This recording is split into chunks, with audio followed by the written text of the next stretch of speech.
Programme দেখলাম আপনাদের যে বাংলাদেশ জামাত ইসলামের মিছিল দেখলাম, আসলে আপনারা কি উপলক্ষে মিছিলটা করলেন আজকে? যে আমরা আমাদের উপলক্ষ ছিল যে আপনারা জানেন যে আমাদের বাংলাদেশ জামাত ইসলামীর যে নিবন্ধন কেড়ে নিয়েছিল বাতিল শক্তি এবং আমাদের প্রতীক কেড়ে নিয়েছিল, সেই প্রতীক আমরা গতকালকে আপনারা জানেন যে আমরা সেই প্রতীক সুপ্রিম কোর্টের মাধ্যমে আমরা পেয়েছি।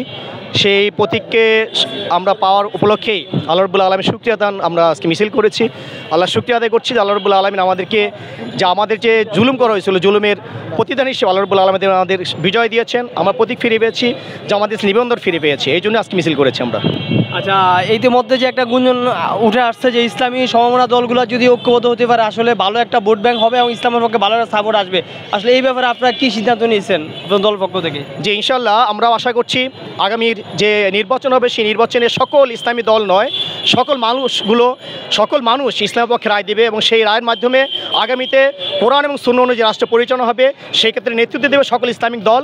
আমরা সেই জন্য সকল ইসলামী দলকে নিয়েই আগামী দিনে একটা রাষ্ট্র কায়েম করতে যাচ্ছি, যে রাষ্ট্র হচ্ছে মানুষের, গরিব দুঃখী মানুষের, সকল মানুষের, ছিন্ন মানুষের, সকল মানুষ অধিকার ফিরে পাবে, মানুষ আবার সেই খুলেবার আশা দিনে সেই সমাজ আমরা ফিরে যেতে পারবো ইনশাল্লাহ। সেরকম একটা সমাজ বাংলাদেশ জামাত ইসলামের নেতৃত্বে আমরা কায়েম করবো ইনশাল্লাহ। আচ্ছা, আপনাদের তো বিগত দিন এই 17 বছর রাজনীতিক সমস্ত কার্যক্রমে নিষিদ্ধ অবস্থা ছিল, এখন বর্তমানে কি আপনার 5 আগস্টের পর আপনাদের একবারে মহানগর থেকে তৃণমূল পর্যন্ত কমিটি গঠন করতে পারছেন কিনা এবং নির্বাচনী প্রচারটা আপনারা চালানোর ব্যাপারে কী প্রস্তুতি নিয়েছেন?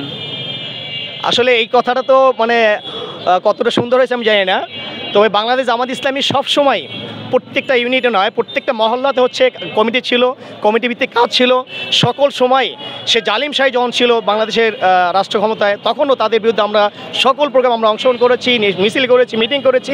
জামাত ইসলামী এমন একটা সংগঠন আলহামদুলিল্লাহ পুরো রুট লেভেল পর্যন্ত প্রত্যেকটা জায়গায় কমিটি আছে এবং সেই কমিটির নেতৃত্বে আমরা এখনও সামনে নির্বাচনকে কেন্দ্র করে আমরা রুট লেভেল পর্যন্ত কাজ করছি এবং সেই কাজ করার মাধ্যমে আমরা আশা করছি ইসলামের বিজয় ছিনিয়ে আনবো আমরা ইনশাআল্লাহ।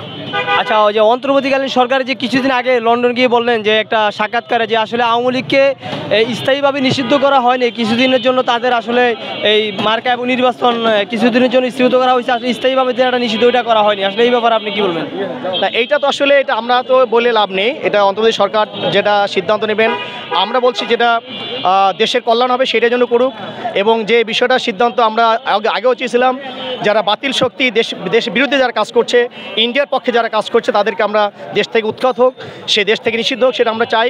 আমরা সেই জন্য গভর্নমেন্টকে বলবো যে তারা যে সাময়িক যে স্থগিত করেছে সেটা দীর্ঘই স্থায়ী করার জন্য আমরা গভর্নমেন্টকে অনুরোধ করবো। আচ্ছা, আরেকটা প্রশ্ন, যে অনেকেই বলতেছে ইঞ্জিনিয়ার ইরশাক ভাই ঢাকা দক্ষিণ থেকে দক্ষিণ সিটি যে মেয়র নির্বাচনের জন্য যে উনি যেই দাবি এবং আন্দোলন করে আসছে, আসলে সরকার এটা বৈধতা দিচ্ছে না, তারপরে উনি নিজের ইচ্ছাকৃতভাবে শক্তিপ্রয়োগ করে এখানে দখল করে নিচ্ছে, এটা অনেকে প্রকাশে বক্তব্য দিচ্ছে, এই ব্যাপারে আপনাদের মন্তব্য? এই ব্যাপারে আমরা মন্তব্য করতে পারছি না, যেহেতু এটা আমাদের এই আজকের প্রোগ্রামকে কেন্দ্র করে এরকম বিষয় না। আমাদের আজকের প্রোগ্রামের মূল উদ্দেশ্য ছিল যে আমরা আমাদের প্রতীক ফিরে পেয়েছি, আল্লাহ শুকরিয়া আদায় করছি, আল্লাহ রাব্বুল আলামিন শুকরিয়া আদায় করে দেশের মানুষকে জানাতে যাচ্ছি যে আমাদের উপর জুলুম নির্যাতন হয়েছিল, সেই জুলুম নির্যাতন অবসান হয়ে একটা ন্যায় এবং ইনসাফ ভিত্তিক সমাজ প্রতিষ্ঠা করার জন্য আমরা যে দাঁড়িপাল্লার প্রতীক নিয়ে কাজ করছি, সেই কাজটা ফিরে পেয়েছি আমরা দাঁড়িপাল্লার প্রতীক। আগামীতেও আমরা সেই দাঁড়িপাল্লার প্রতীক নিয়ে সকল মানুষের কাছে যাবো এবং আমরা ইসলামের পক্ষে মানুষকে বোঝানোর মাধ্যমে ইসলামকে ক্ষমতা আনার জন্য, রাষ্ট্রীয় ক্ষমতা আনার জন্য, দেশের মানুষের কল্যাণে ইসলাম প্রতিষ্ঠা হবে, সেজন্য আমরা কাজ করে যাবো। সেইটা হচ্ছে মূলত আজকে আমাদের উদ্দেশ্য ছিল। যে আসলে যে 28শে জুন যে ইসলামের বাংলাদেশ একটি মহাসমাবেশ ডাকছে, এটাতে তাদের পক্ষে একটা ইসলামের শক্তি জাগান দিতেছে, আসলে এই ব্যাপারে আপনাদের মন্তব্য এবং আপনাদের কি ভূমিকা রয়েছে? শুধু আমরা ইসলামিক ঐক্য যেটা হচ্ছে শাসনতন্ত্র, শুধু তাদের নয়, সকল ইসলামী আনন্দ বাংলাদেশ সহ সকল ইসলামী দলগুলি এগিয়ে আসবে, আমরা প্রত্যাশা করছি। এইভাবে করে সব দলই আগামীতে বড় বড় সমাজ করবে, আমরা স্বতঃস্ফূর্ত তাদের অংশগ্রহণ করবো, তাদের সহযোগিতা করবো, সাপোর্ট দেবো ইনশাআল্লাহ। ধন্যবাদ। আপনার নাম পরিচয় একটু বলবেন? আমি শহীদুল ইসলাম, বাংলাদেশ জামাত ইসলামী লালবাগ থানা সেক্রেটারি। ধন্যবাদ। জি, আসসালামু আলাইকুম।